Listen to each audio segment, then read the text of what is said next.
Hi, everyone. Welcome back to the New Earth Leadership Summit, inspiring spiritual entrepreneurs like you to step into their personal power and become the leaders of New Earth. And I'm so pleased because with me today, I have Kimberly Carter Gamble. Kimberly produced, directed, and co-wrote the documentaries Thrive, What on Earth Will It Take? And Thrive 2, This Is What It Takes. And Kimberly came from a background in journalism and film, and currently she is focused on helping empower grassroots movements around the world to reclaim our freedom and develop tools and practices for averting medical tyranny and cultivating spiritual awakening. Kimberly, welcome to the show. Thank you so much. It's a pleasure to be here. I am so excited to have you here. I see you as what I love about your energy is you definitely emanate leadership from you. I remember I was talking to my husband after the first time I got to chat with you, and I'm like, wow, she's so powerful. And it's just, I love that energy because, this is what we're talking about, is how do we stand in that energy within each one of us. And before we go into that, I just love to hear about the background of how everything came together. How did it come to pass that you felt compelled to create these amazing documentaries that have affected so many people around the world? Well, thank you for your compliment. I think my grandmother was a really important person in my life. She had been a suffragette working to get women the right to vote way back, and really sort of trained me. I went and spent my summers with her, and she was really like, okay, here's what you need to do. Like, the world is made up of people like us. Like, we are the ones who make the difference, and it's on you. So never doubt that. And helped introduce the notion of, really, it was, who's the conversation inside my head with? Is it with some neighbor that I'm going to worry what they think about me? Is it with my mother? Is it with God? Like, who is it that I'm in relationship to? She said, because you need to know that right off the bat, because as soon as you do anything that goes after making a change in the world, you're going to encounter opposition, and you have to know yourself in order to get through that. So I think I was introduced to the whole concept of leadership and controversy and the deeper stuff that it's made of, probably in that. I wanted to be like my grandmother. She was, she just seemed so alive, and she lived to be 103. And I had a chance to care for her up to the end. So I think that my thinking was already along that route. I went to Berkeley in the 60s to study nonviolent non-participation. I was really interested in civil action, civil empowerment. And I got into journalism because I thought that people who were informed would make better choices, and that a lot of it had to do with access to information. I still think it has a lot to do with access to information, but it has a lot, I understand, more than that. Anyway, so it was really just kind of, journalism says, if a story doesn't make sense, follow the money. So I had started pulling on the string of money and watching, this consolidation of wealth and power in so few hands, and so many people getting screwed. And especially I worked with homeless teens, and I really saw, like, boy, this is a lot more convoluted and complex than it appears. I kept winning awards for having this great program, and I'd get flown back to Washington to give a talk to gosh, I can't remember what the department was, but it was basically special needs housing. And we said, hey, we know what works, and here's how to do it, and all this. And then every year they just keep doing the same thing. And I thought, this is not intended to change, right? So what's going on there? It's probably some financial incentive for things to be the way they are. And it was in the course of unraveling that and the tool of money for control. And then my husband, Foster, who's been really interested in the science and the new energy technologies, we sort of came together with those two things. And when we started the research, we did not know what became, Thrive 1 and the story thereof. It was really just our own discovery, kind of going, geez, how weird the same people are at the helm of every one of these things in every sector that's going on: education, environment, economics, healthcare, you name it, it's the same story. So we had a long time to kind of awaken to the level of corruption, and also to come to terms with it and realize that it was really a very small group out of the larger human family that had this kind of sociopathic way of relating to control over people. And I understood that I think that they operated from, the options are either control or be controlled, and they wanted to choose control, if that's what you see as your options. So I was just looking at it somewhat compassionately and fiercely, like, look at it. No, it's almost like an illness. Getting a good diagnosis of the problem really helps to solve it, right? So I looked at to see the problem, and then Thrive and Thrive 2 emerged because we felt like we understood it enough to be of help to others. Yeah, well, and you have been incredibly. I mean, I know that it was very widely received, and didn't you sell out in like the first 12 minutes of the first documentary? I think we did, and now it's, I think, 94 million documented views in 27 different languages. And honestly, we never had a marketing or advertising budget. We had no idea if anyone would even watch it. We just felt responsible to share what we understood, and especially because, like I said, we felt like we could solve it. Once we understand it, we can solve it. And before that, it just seems like sort of these pockets of human failure and ineptness everywhere. But in fact, I don't think that's what it is at all. I think people are really good, and that partly they don't even know where to look or how to look. Yeah. Because most people don't wake up thinking, how can I control other people and screw them over to service myself? That's not, so you don't look for it if you don't experience it yourself. You said something really powerful about the fact that once you had the clearer, bigger picture, you felt like there was something you could do about it. And I just want to reaffirm that, because before finding your documentaries, I had pieces of the picture and it didn't make sense. And my response from that place was, if this is what reality is like, I don't want to be a part of it. And so my brain was like, well, I have no option other than to reject it or hold this and be afraid. Yes. And so I think that's what a lot of people experience before they have, and that's why I love what you've done with the documentary, because it's a tool. It grounds you, it gives it, and the way you present it, I've shared that with you before, is very empowering. Right. It's hard information to hear, but when you present with, you're a powerful being, look what you can do. And now I got to show you something. Right. Yeah. It was, I transitioned with it because after watching it, I felt the same way you did. Like, I finally saw that bigger picture, and I finally felt like there's something I can do about it. I might be one person, and I might be of only so many means, but there's something I can do within those that could create a shift. Yeah, I think that's really important. And it's not all actions are equal. That's true. And so when we understand the problem, we can take on more leveraged actions.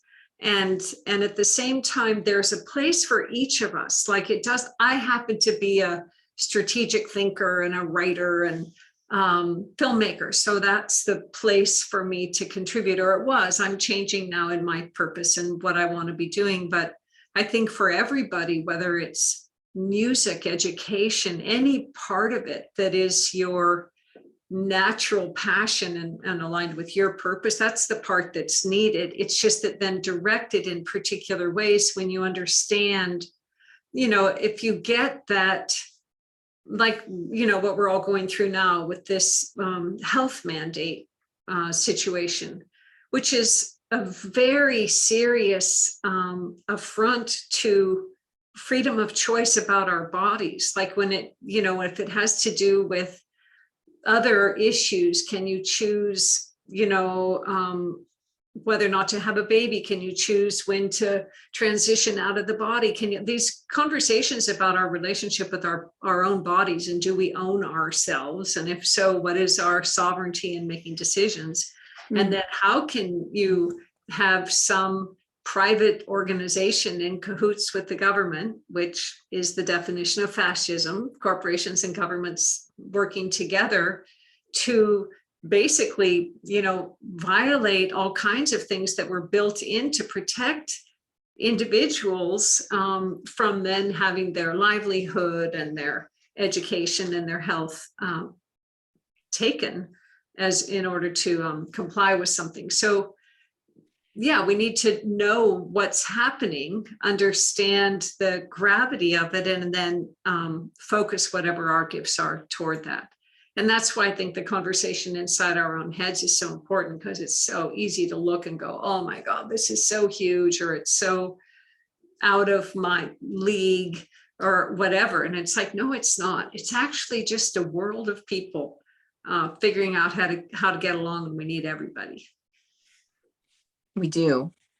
I love that you brought this back up at the conversation of what's happening in your own mind, because when I was talking with Foster, we talked about getting out of the hassle-free zone.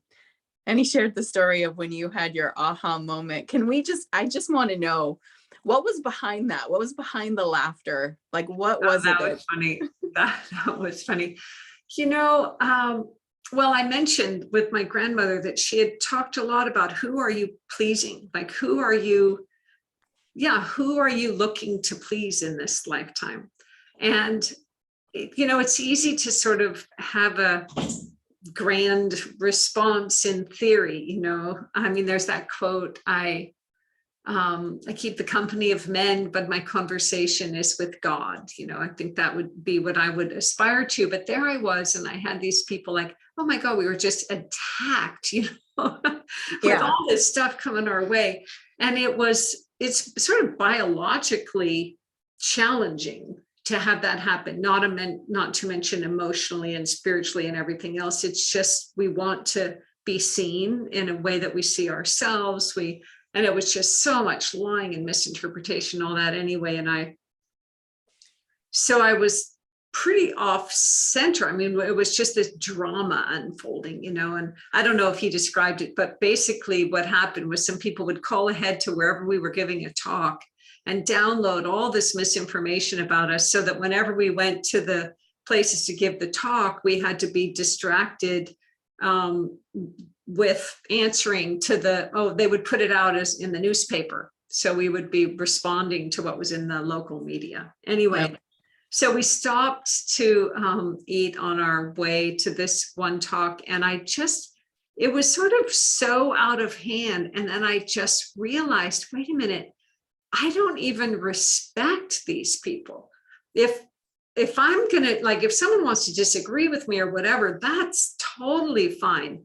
But that's very different than this sort of slanderous behind our backs misinformation done in this way to just undermine us having a conversation. And I thought, why am I going through this for people I don't even respect? Oh my God, the people I respect are having a completely different response. And it was just like, the weight just kind of snipping off, and it was fantastic. It's never returned. That weight has never returned to me, as I still have flinches, of course, of sadness, or I think it's mostly sadness, sometimes anger about somebody if I just feel betrayed by them and the way that they're doing something backhandedly. Yeah. But in terms of having honest discussions with people who disagree, I'm all up for that. And I feel very clear. And of course, aging really helps too. It's just so much easier as you get older. I think aging has been given such a bad rap, when, let me tell you, it's just a relief when you're finally thinking like, whoa, I'm 70, I maybe have 30 years to be here. How do I want them to be? Like, that's a really important question. I remember 30 years ago, it goes by like that. And so, these questions then take on a little bit more like, if you're going to be alive, now's the time to do it. And inaction is a decision. Inaction is actually a choice. It's an action. Because right now, if you're not doing something to help, you're pretty much in the way, of causing it to be a problem. And I say that with a lot of tenderness, because I think that understanding what the agenda really is for global domination by an elite few who actually don't value nature and humanity the way most of us do. And I can talk a little more about that, but my real conclusion about what's going on, which can sound wild, but it's actually, there's just tremendous evidence for it. And, thinking like right now, for example, with COVID, that there's some, virus that just happened to get out and there's a bunch of good people working on trying to mitigate its effects, and don't worry, you're in good hands.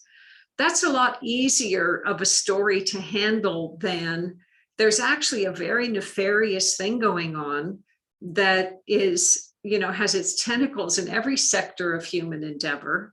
And they're very far along, and it's going to have negative impacts on you and your family. It already is, if you look behind there.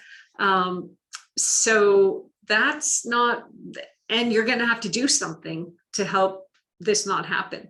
That's not as easy a pill to swallow. So I understand if somebody doesn't want to. It's just that it's like, snap out of it, because on the other side of that is real freedom.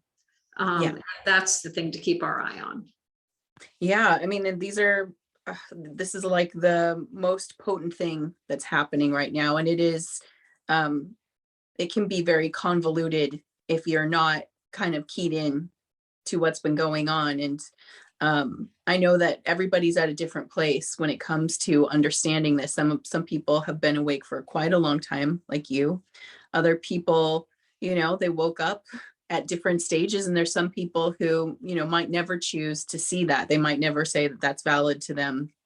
And actually, let's take that whole thing into leadership, because what I've noticed is, or at least what I get guided, so I'm in conversation with source, my team, God, whatever you want to call it, they're there with me. And the guidance that I keep getting around this is to stay open to all the perspectives while standing strong in my own, so that I don't go into a place of black and white thinking, all or nothing. So I'd like to pass that over to you, because it is a tender area to talk about. It is volatile right here. Not everybody sees it the same way. How do you stay in that place of leadership? How do you guide without forcing? Just share your perspective on that. Well, I think in terms of staying open, one thing, I think this ended up in the movie. I can't remember. We had so many versions of it, and I haven't seen it lately, but it's the notion of trying something on. That in order to actually listen to somebody else's perspective, you don't have to agree with it or buy it as your own. You just need to see, all right, I'm going to try this on and see, does it resonate with other things that I know or see? And maybe it does, maybe it doesn't, but I will have considered it. So if more evidence comes that would support it, that might then, have it take more of a forefront in my worldview or not. But to be able to hold conflicting thoughts, that is another thing my grandmother introduced me to. And it's an essential part of critical thinking, is to be able to say, I'm going to stay in the I don't know state, and I'm going to listen to these things, and I'm going to not know for a while. And that is the most uncomfortable place to be. And it's an essential part of leadership and of life and of self-knowing, because we don't always know all the time. I'm in a transitory time myself in my own purpose. And I know Foster and I were talking about how, I've been here a few times, then I'll sort of land and have some decades of clarity, and then come back and look again at what makes the most sense for me. So I think recognizing that not knowing is an important part of it. And then the other part is, I think, recognizing that, worldview is, well, I'll just put it this way. Love is the most important thing on the planet, no matter what. And I've seen lately that families and longtime friends have been just torn apart over different worldviews. And I think it's really important for us to know now those worldviews. I mean, right now we're in a position where a difference in worldview can be dangerous to one another, because if your worldview is that I should be forced to take an injection of some sort that I think is dangerous in order to keep my livelihood, to support my family, like that's just not a little disagreement about what color to paint the fence between our property or something, So it's volatile, and still there's a connection between us that we need to remember. And I think that's very important in leadership, is to not come at it so attached to outcome that we forget about the connection. And I have something on this gold board behind me. That's where I put everything that I have to get done, really have to get done. Obviously I have other systems for organization, but that one I can't get away from seeing all the time. And on it, one of the things it says is, I'm a friend of your soul and an enemy of your project. And to me, that's a really important way to come at it as a leader, which is the leader just emerges from, I know we're all one. Most people are doing their best to be good people on the planet.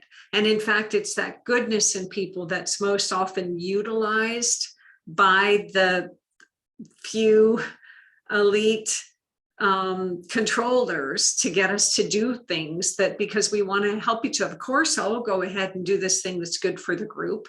It's like, well, wait a minute, let's look at what that is. But it's born out of this impulse that we have to care for one another. Right. And so anyway, I think it's just really, it's important to remember the connection and stay not like, if you don't believe what I believe, then I'll die. It's like, look, I hope that my example can help you see another perspective. And I'd like to give information, because I think information can be really helpful. If you have something you want me to see, I'll see it, and then we could talk about it. That's more my style. And I tried to direct the films to be, look, we're going to lay something out here for you in a way that is helpful, but it's not strong arming you into come away with the same conclusion. It's, look, just consider this information and now go look into it yourself. Yeah. And I feel like the films do recognize the person's sovereignty that's watching it, which is also like just everything that you're saying. That's part of the leadership, right? Is that we're not doing this from an old paradigm perspective of hierarchical structure where I'm at the top and everyone's below me. It's that newer, more heart-centered, connected structure of we're all sovereign beings, right? So it's recognizing that even if this person's holding that opposite perspective from you, they're still sovereign. Absolutely. Yeah.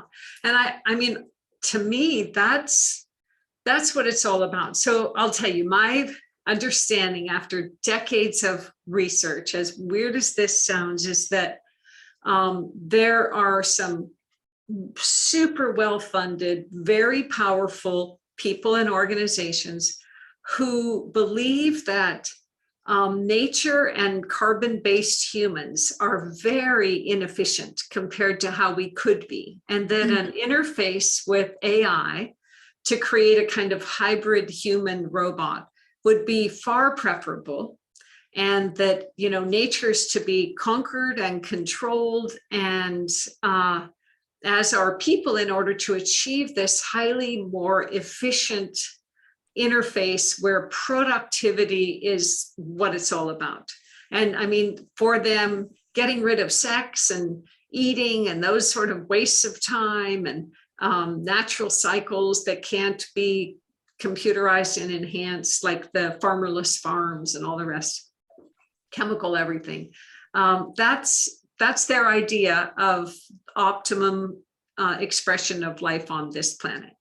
And so toward that, and that's true. You can look at Singularity University, the head of Google's engineering department, Kurzweil, and you can share a clip at the bottom of this about just a presentation I did that's very clear about here's what I think is going on and why. But anyway, because I believe it, it's called a transhumanist agenda. People can look it up. The proponents of it are very self-disclosing. They believe in it, so they're not hiding that. No, it's only that they believe that that needs to happen whether we poor, lowly, carbon-based humans think it's a good idea or not.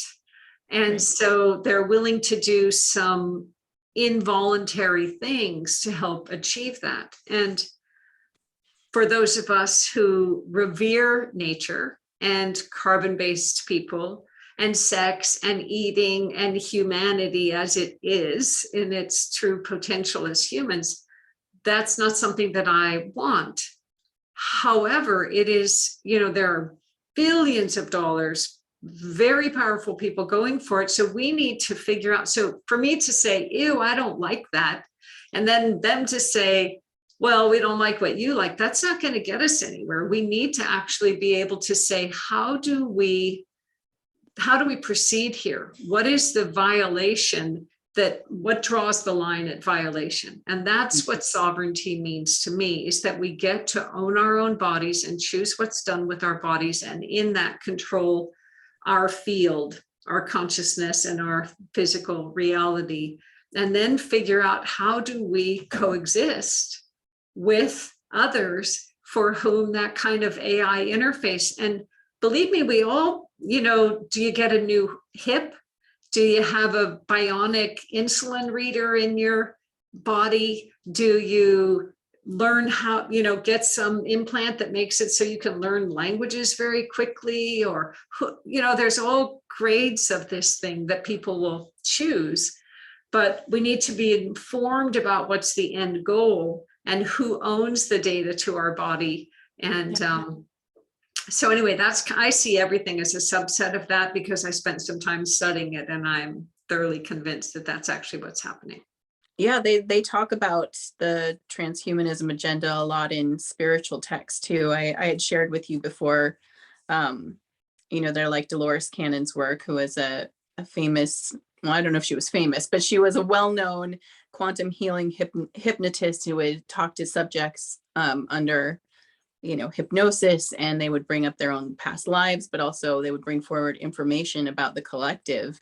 And that was coming up in there. It comes up in the Law of One material, which is another like channeled material where they're talking about that this is sort of the bigger battle that we didn't know was playing out. And it's not a new battle either. It's a long time. Long time coming. It's been a very long time coming. And so as a producer, I can say they have produced this agenda brilliantly with almost endless funds, some of the smartest, most clever people behind it, not the most rich in character or morality, but just brute kind of intelligent. How would you pull this off? It's been executed well.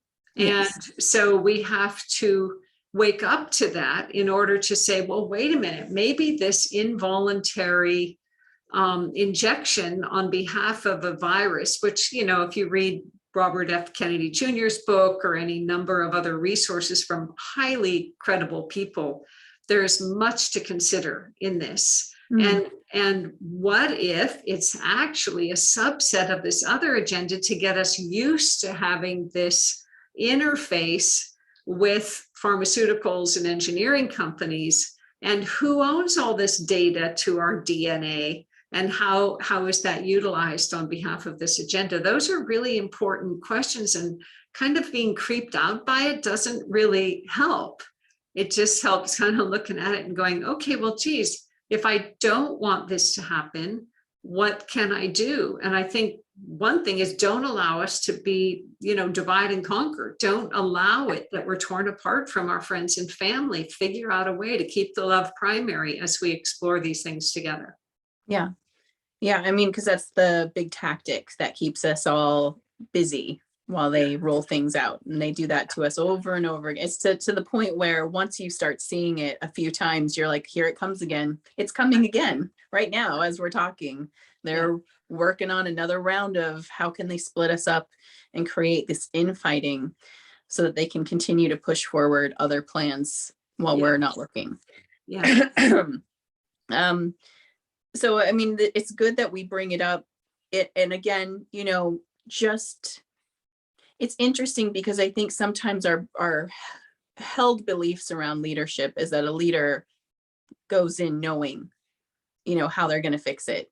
Mm-hmm. And I love that you said that the I don't know state is an important state for leadership. I absolutely resonate with that because as my team's always guiding me, they're like, the idea here is to keep your mind open, because if you want new information or more information, the mind needs to be open, and I don't know is that perfect state.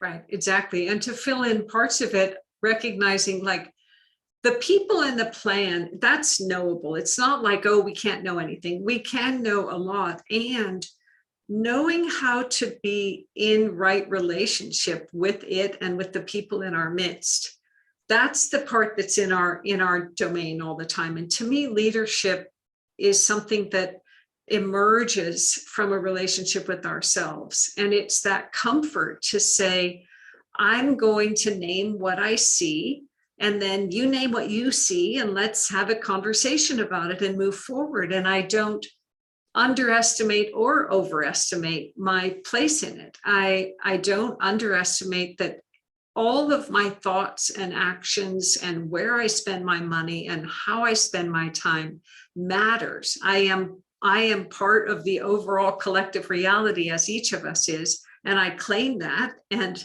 that can show up as leadership. And I understand that I'm one part of that.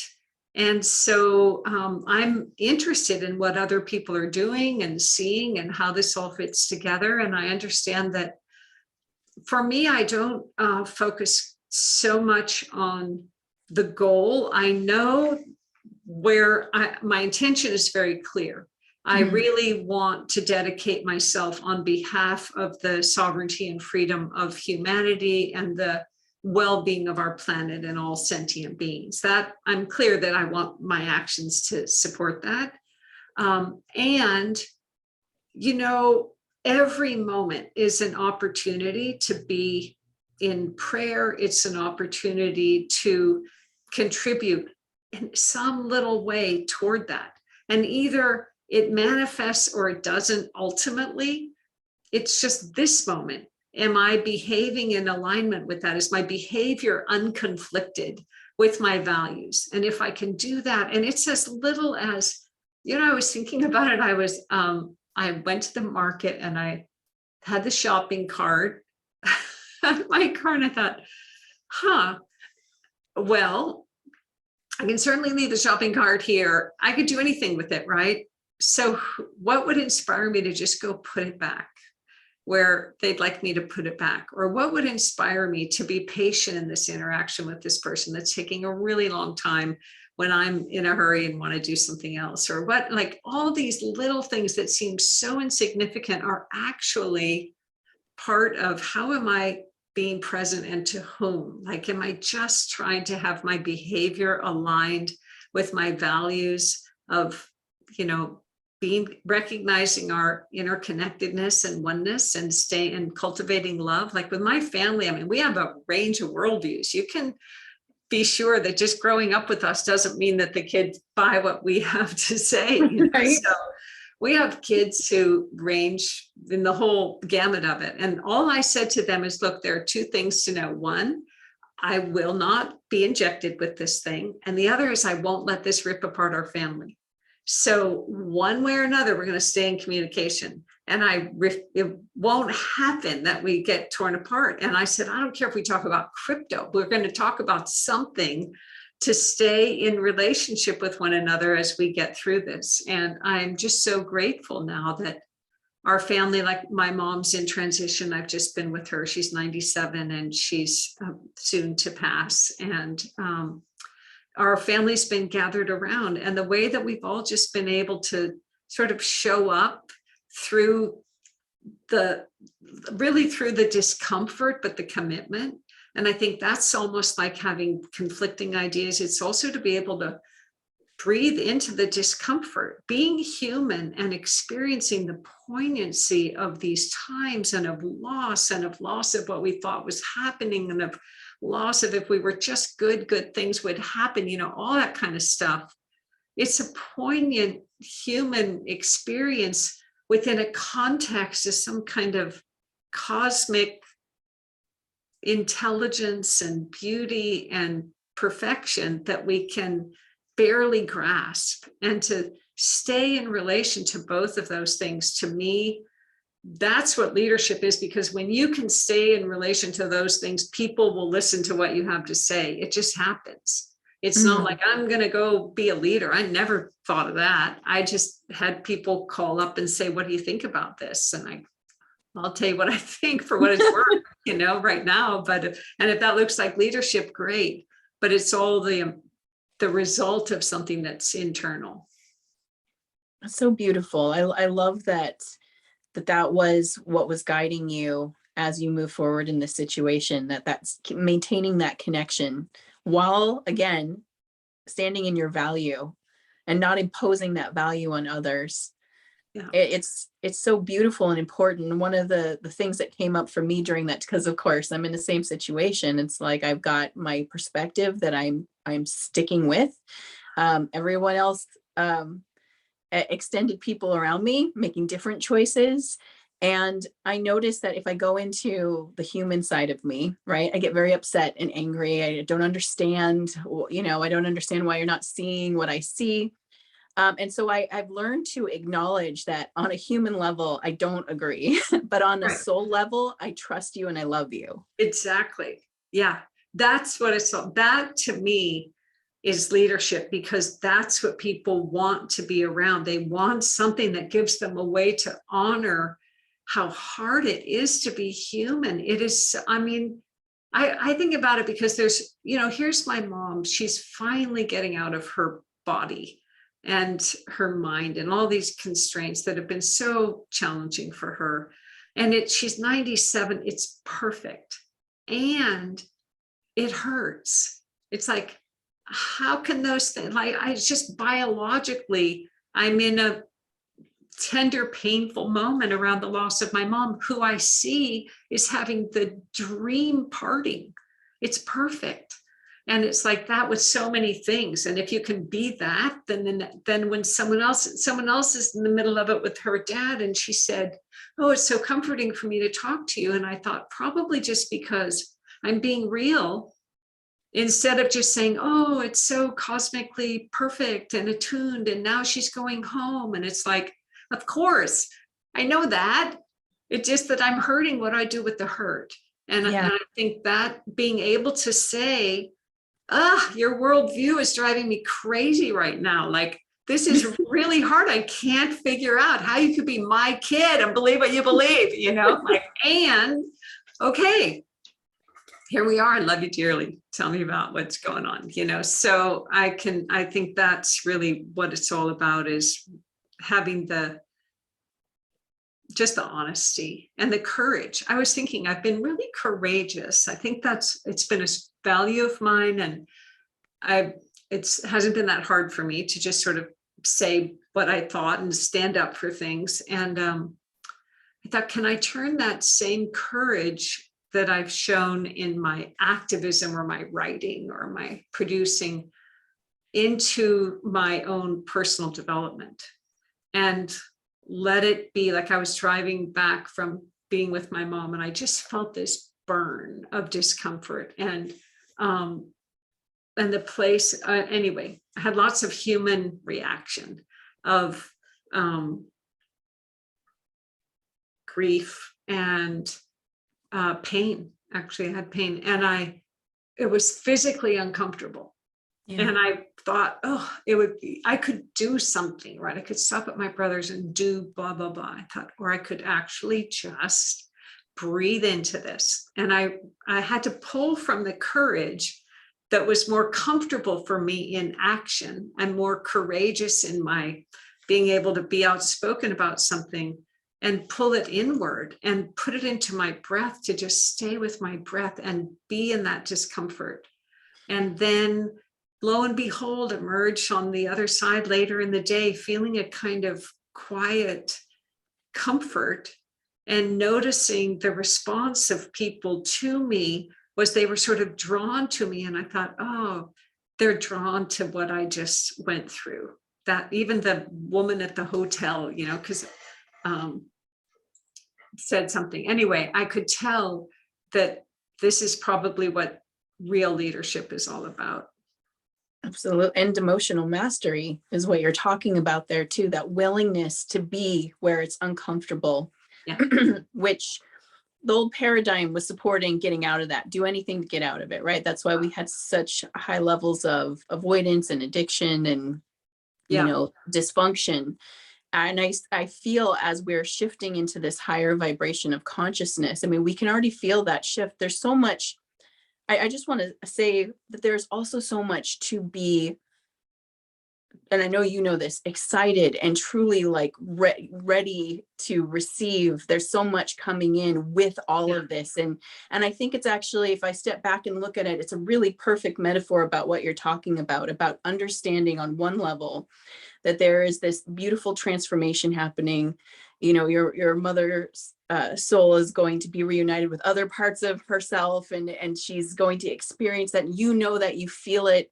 It's a part of your awareness. And on the other side is, this intense pain, the dealing with real loss, and knowing that once this transition's complete, things are different. Yeah. And having to hold both of those, that's literally a beautiful metaphor for the bigger picture that's going on.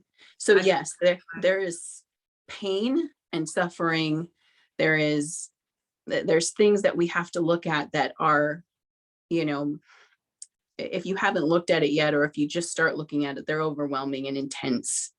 And they can take you down a really dark road if you don't have it balanced with this awareness and this deep inner knowing that things are, none of this would be on the surface if it weren't about to break. I truly believe that.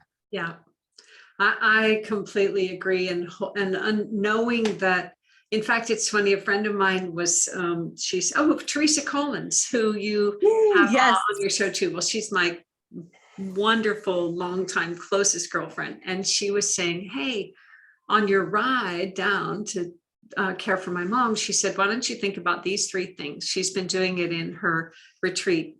And it is, what do you want to release? What do you want to transform? And what do you want to activate?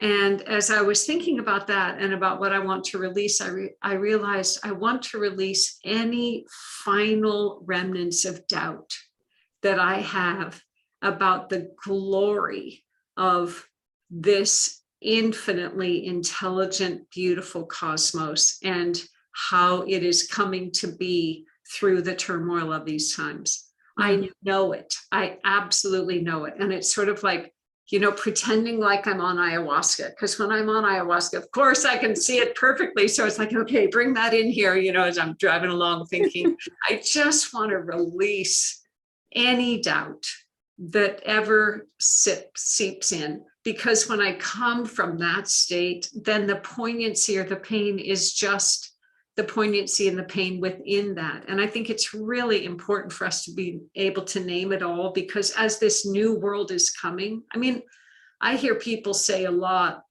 there will probably be fewer people on the planet as a result of some things that are going on now with these practices. Clearly, there's huge injuries and consequences from the vaccines and from the illnesses and from what's been happening in our world of health care or lack thereof.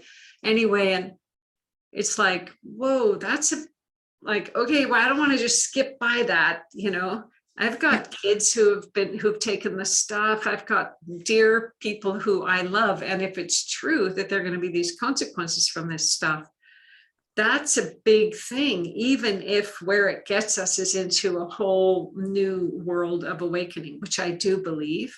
So as I have no doubt, I can still hold these other realities, but within a context of just, it's so much more than surrender. It's really awe.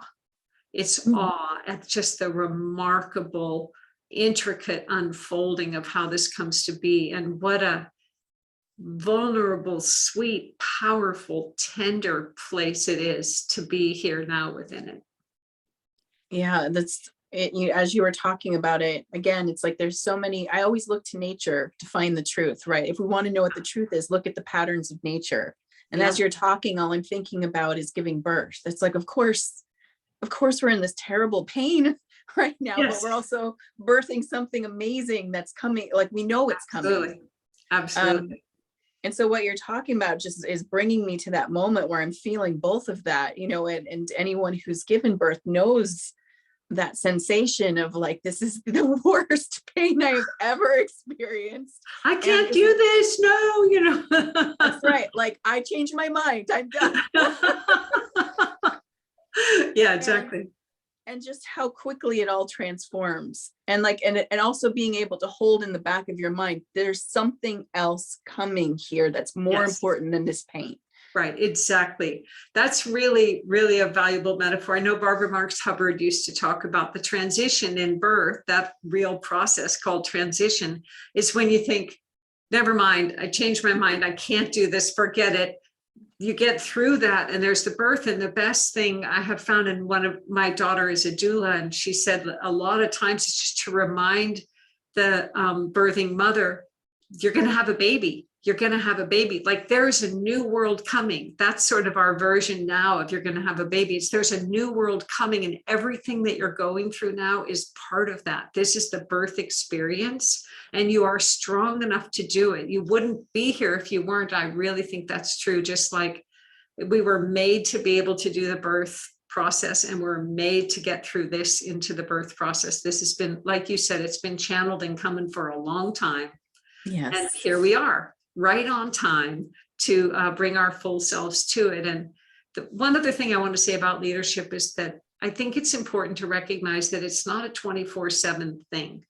I think everybody has times of feeling like, oh, like I just time out for a minute here, let me get my bearings and come back as it's time. And so if you're expecting of yourself, or that you see a leader, like if you talk to Robert Kennedy Jr., for example, who's just such a courageous spokesperson, who's out there tirelessly in the face of whatever challenge there is. And you talk to him about it, it's like, it's not because he feels like it every day. It's because it's aligned with his values and it's his commitment. And it doesn't mean he doesn't take Sunday sometimes to just, take his dogs out for, every day he goes out for a hike. He starts every day with the prayer and a commitment and meditation and exercise and the things that allow him them to come into that. And I think that's true for any of us in the role of bringing our voices out, is to know there are practices that help and there are days to take off. That's a good point. That is and that actually brings up a question that I want to ask around this. So you had talked about leadership coming from this internal state. When I hear you say that, it just reminds me of the messages I've been getting where it's like, if you start with yourself, and the next step will appear. So what's a tangible step people can do to start inspiring or creating or opening up that sense of inner leadership, the inner state of leadership? One thing I think is, so coming from a world of believing that we actually need to do things as well as think and be and do, all of those are necessary. For me, I would say identify a value and then commit to an action that's aligned with that value, and then experience what it feels like. A really, really important one, and it's not that fun, so maybe it's not a good example, but I'm just going to say it anyway, has to do with money. So money is one of the main tools of enslavement and freedom. You know, when it's just a system of exchange for people, that's one thing. When it's controlled, as it is now, and put out and pulled back according to our behavior, which is what's emerging in all of this with the digital currency, then it's another issue. And as we pointed out, sort of simply in Thrive One, and I really encourage people to see the movies. It represents decades of research. It'll save you a lot of time to at least look at how do we put it together and consider it. But anyway, if you don't want to fund war, or you don't want to fund pharmaceuticals or the transhumanist agenda, if those aren't the things you want to do, then don't bank with Bank of America and Chase and the major banks, because they take your money, they multiply it by 10, they give cheap loans to those corporations with your money. It's called fractional reserve lending. And you have just empowered those things that you actually don't want with your own hard-earned money.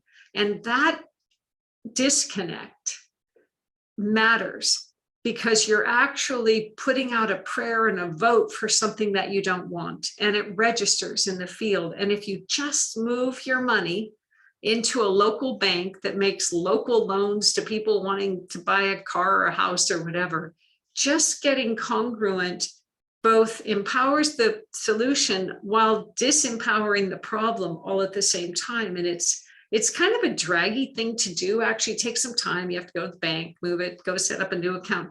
But if you do that action as a prayer to align with your values, it begets something else. I mean, it can also be, just watching your actions, whether it's making your bed in the morning, I don't care, whatever it is. Right. If it's something that how you answer somebody, take little actions and notice, are they actually aligned with a value or not? And start to think in those terms. And what I do every morning is after my meditation, I actually picture my day and how do I want to be in my day in relation to the things I know and the things that will come up. Just what's the quality of presence that I want, and picture myself in that.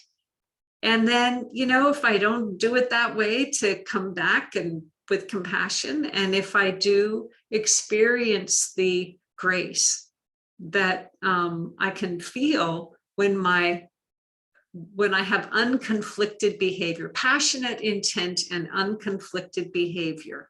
That's the magic equation there. And I think if you can identify a passionate intent and align your behavior with it and eliminate something that is incongruous with it, the power that emerges is leadership. That's beautiful. And I do a lot of work with people around the idea of manifesting. I love the fact that we're co-creators of this reality. And I'm always emphasizing it's thought, word, and deed have to align. You haven't done the whole thing until you get to deed. Yes, exactly. And deed is where things can get done or undone. The two other steps can either be absolutely or undone with that step. So I love that you're bringing that up. That's so important. You took my brain went on this beautiful trip while you were talking. So I'm like trying to reel it back. I'm remembering that one of the most powerful things for me out of the first documentary is the implied consent piece, which is what you were sort of hinting at with the banking when you were talking about that, the way that things are used unintentionally by us. is what you've termed implied consent. And I do recommend people go on YouTube, watch the first documentary. It's on there for free. I believe it's Thrive On is the channel now. Yeah, if you just go to thriveon.com, you can watch Thrive 1 for free. You can get a free trial to the Freedom Portal and the Solutions Hub, which allows you to see Thrive 2, which is really fun. I mean, it's beautiful. Yeah, because Thrive 2 is a fabulous, like, we just went around the world looking at people who had fabulous solutions. So for every problem, there is a solution. And we had a chance to go and sort of pull back the veil and show you some of the most interesting, far out people and projects that we found around the world. So it's uplifting as much as it is challenging, because it does bring up the issue of authority and what it means to abdicate our authority or take responsibility for it. But it does so within a context of fabulous solutions.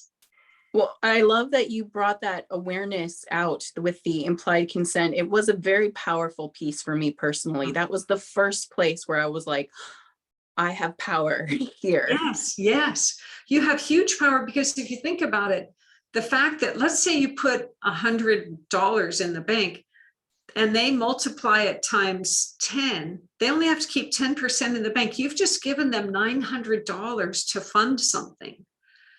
That's significant. Out of your $1,000, you give them $900 to go fund something else that you may or may not feel good about. That is an important place to look. And money is just, the truth is that every dollar's a prayer, basically. You're going to get what's on the other end of where you put it. You're certainly going to empower that. So pay attention to it. And that is one way to recognize your power. It's just through how fractional reserve is set up. You realize, whoa, you're automatically 10 times more powerful than you knew. Yeah, absolutely. And, you know, when you realize that yes, we might be inconvenienced by having to do things differently, but the inconvenience is absolutely worth it when you know why, when you know why you're making that shift, and you know what you're claiming back as you do it. Like it's calling your power back to you, which in order for us to truly be in that resonance of leadership, we've got to be in power, in our personal power. Yeah. Oh, I absolutely. And I think you have to, as a result of that, relate differently. Like, how am I spending my time? Well, it might be a hassle. And at the same time, is it getting what I want for my life to represent and to actually be? And if so, then instead of thinking it's a drag, it's just a step along the path of creating a congruous life. Yeah, I have to say I felt good. It was, Great. Yeah, it was an extra step, but I was like, I remember when we moved to the credit union that we ended up going to, because that was one of the first things I did. I was like, okay, bye Chase, right? Like, take the money out. And interestingly enough too, of course, we find out later that we were a part of a bunch of class action lawsuits because of all the other, unsavory stuff that company was doing. Right.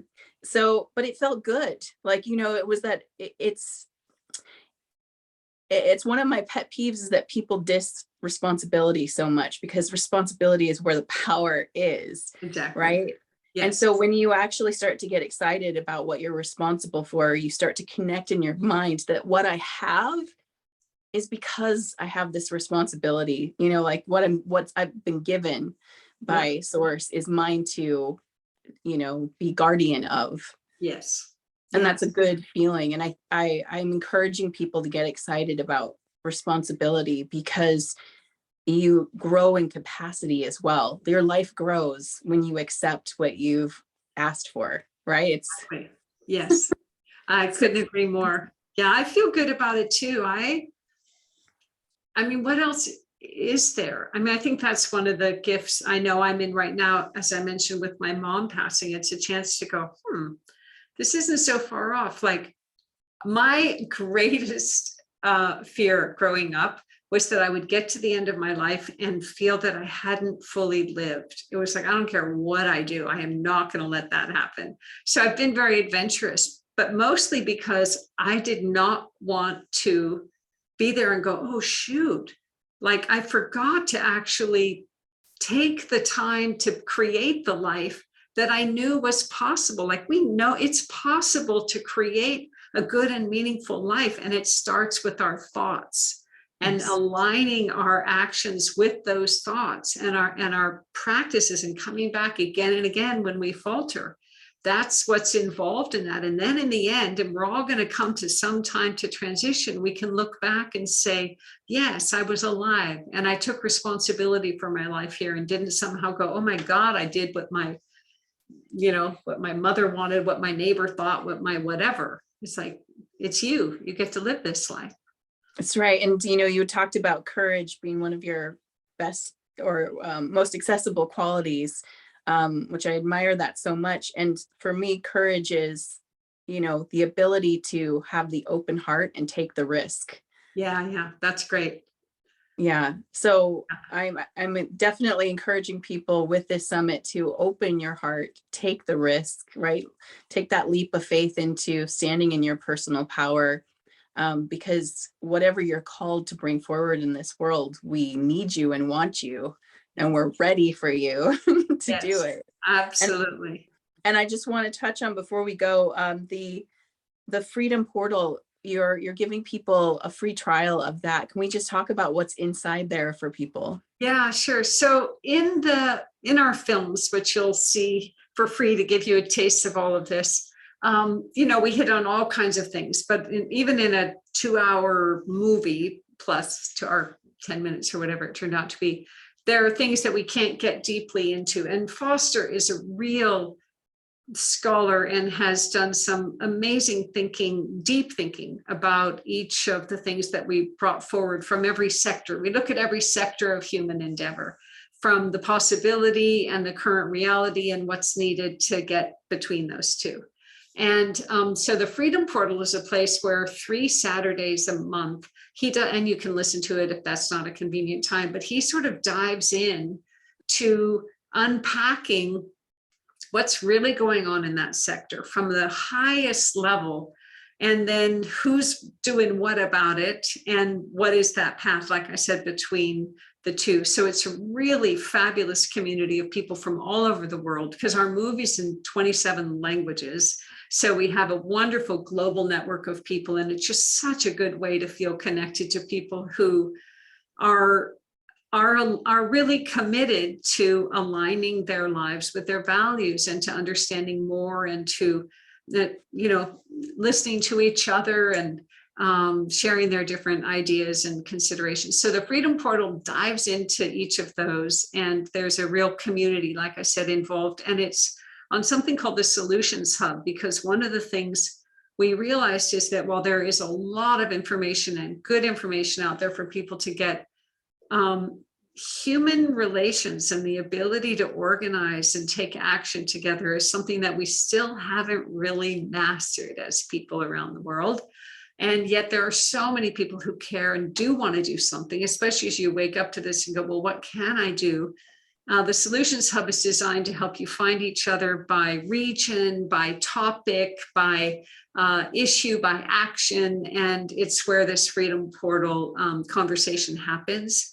So it's really our sort of final offering to say, look, we put together the information as well as we could.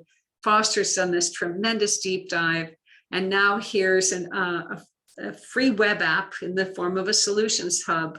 And everyone who's a member of the Freedom Portal gets access to the Solutions Hub. And it's highly encrypted because, surveillance and censorship is a very serious problem. And so we've invested a lot to help create this encrypted platform and make it available for people to do their work and find each other all over the world. So that's there for you. And, we're just like, take it away. We're so happy to see so many young people emerging now with just a whole next level of energy. And we're just very grateful for that and happy to have done our part. Well, thank you so much for doing your part. You really have changed lives. You Oh, touched thank my you. life personally. So Thank you. I'm very grateful to hear that. Yeah, and I love what you're doing. And I'm very excited about this retreat and the community that you have around you. I think you're a wonderful embodiment of what's possible, and that it's so important for people who are informed about kind of the gory details to represent just the beauty of the bounty of possibility that is just tingling with yeah, aliveness right now in our midst. So thank thank you you. so much. Yes, yes. It's Mutual Appreciation Thank Society. you. Thank you. Well, thanks for having me, and best wishes to Absolutely. you all. Yeah, thanks. And thank you to those who are watching. I hope that you gleaned so much from this conversation. Please check out the documentaries Thrive and Thrive 2, and check out the Freedom Portal and the Solutions Hub so that you can start learning about ways that maybe your energy is asking you to step in to the game that's being played here at the highest levels, of course. Great. With Thank you. that, I'm going to send you all so much love. And until next time, stay magical.